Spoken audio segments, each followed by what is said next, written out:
فاسألوا أهل الذكر إن كنتم لا تعلمون۔ العلماء، علماء و عوام میں حائل خلیج دور کرنے کی ایک منفرد کاوش۔ بسم اللہ الرحمن الرحیم۔ لجنۃ العلماء للافتاء، فتویٰ نمبر 131، 28 ستمبر 2021۔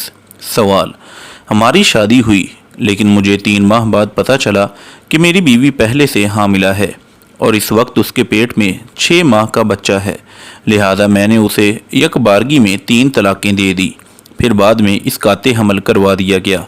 اب ہم دونوں میاں بیوی نے اللہ تعالیٰ سے توبہ کی ہے اور ہم دوبارہ آپس میں ملنا چاہتے ہیں، کیا اس کی کوئی صورت ہے؟ کیا حالت حمل میں نکاح ٹھیک تھا اور اس کے بعد طلاق بھی ہو گئی تھی، اور اب رجوع کا کیا طریقہ ہے؟ جواب: الحمدللہ وحدہ والصلاة والسلام علی من لا نبی بعدہ۔ زانیہ عورت سے نکاح کرنے سے شریعت نے منع کیا ہے۔ اللہ تعالیٰ کا ارشاد گرامی ہے: الزانی لا ینکح الا زانیۃ او مشرکۃ والزانیۃ لا ینکحها الا زان او مشرک وحرم ذلک علی المؤمنین۔ زانی شخص زانیہ یا مشرکہ عورت سے ہی نکاح کر سکتا ہے، اسی طرح زانیہ عورت سے بھی زانی یا مشرک شخص ہی نکاح کرتا ہے۔ اہل ایمان پر یہ حرام قرار دے دیا گیا ہے۔ ابو مرثد غنوی رضی اللہ عنہ کے بارے میں آتا ہے، زمانہ جاہلیت میں عناق نامی ایک بدکارہ عورت کے ساتھ ان کی راہ و رسم تھی۔ اسلام قبول کرنے کے بعد انہوں نے نبی کریم صلی اللہ علیہ وسلم سے اجازت لی کہ میں اس عورت سے نکاح کر سکتا ہوں۔ نبی کریم صلی اللہ علیہ وسلم نے خاموشی اختیار کی، لیکن اللہ تعالیٰ نے قرآن کریم میں اوپن بیان کردہ حکم نازل فرما دیا۔ نبی کریم صلی اللہ علیہ وسلم نے انہیں یہ آیت سنائی اور اس عورت سے نکاح کرنے سے منع کر دیا۔ مذکورہ آیت اور حدیث مبارک اس بارے میں صریح اور واضح ہے کہ زانی عورت سے نکاح کرنا جائز نہیں۔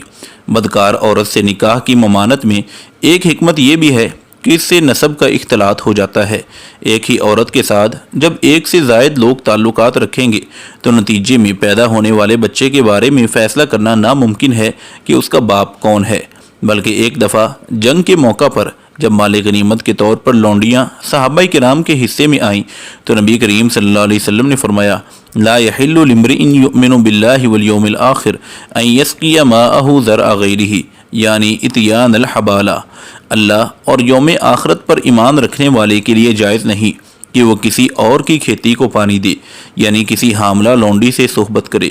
گویا جو شخص پہلے سے حاملہ عورت کے ساتھ صحبت کرے گا وہ گویا کسی اور کی کھیتی کو پانی دے گا۔ اسی لیے شریعت نے حاملہ عورت کی عدت بھی وضع حمل یعنی بچہ پیدا ہونا رکھی ہے۔ اللہ تعالیٰ کا ارشاد گرامی ہے: وَأُولَاتُ الْأَحْمَالِ أَجَلُهُنَّ أَن يَضَعْنَ حَمْلَهُنَّ۔ حاملہ عورتوں کی عدت وضع حمل ہے، یعنی جب تک عورت کا وضع حمل کے بعد پیٹ یعنی رحم خالی نہیں ہو جاتا تب تک اسے کسی اور کے ساتھ نکاح کی اجازت نہیں، لہذا ایسی صورت میں کیا گیا نکاح باطل ہے، اور اس کے بعد جو دوسرا سوال وہ خود بخود ہی ختم ہو جاتا ہے، کیونکہ جب ان کا نکاح ہی نہیں ہوا ہے تو جو اس پر مرتب ہونے والی طلاق وغیرہ جیسے احکام خود ہی باطل ہیں۔ ایک بات یاد رکھیں، حمل جائز ہو یا ناجائز اس کا اسقاط کبیرہ گناہ ہے، لیکن بہر صورت وضع حمل یا اسقاط کے بعد چونکہ استبراء رحم یعنی پیٹ صاف ہو جاتا ہے لہذا نکاح کرنا جائز ہے، اس لیے آپ دونوں دوبارہ نکاح کر کے اکٹھے ہو سکتے ہیں۔ واللہ اعلم بالصواب۔